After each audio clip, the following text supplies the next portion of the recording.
Այդ ժամանակ բայց որ ես երգել եմ, ալման մոդա է։ Սաղ ազգությունով նստել են ես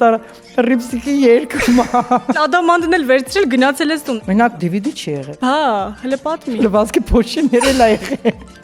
Մամայի ինձ եկա օգուտ եմ տվել։ Դու երկու երեխա ես ունեցել։ Այո։ Այդ ավելի հեշտ էր, քան ծանրացող Ծանոթ ավելի հեշտ էր։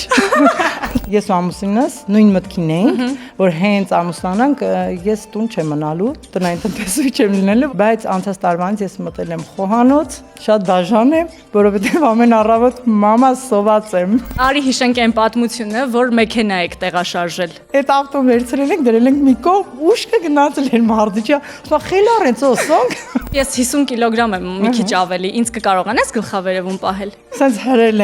հրել եմ երկու կողմի։ Ու սերիս վրա եմ դրել ու տարել եմ։ Ինչ որ մարդիկ օդ են բարձրացել։ Աստված իմ, ես կարամ մի օրը 1 կիլոգրամ քաղցր ուտեմ։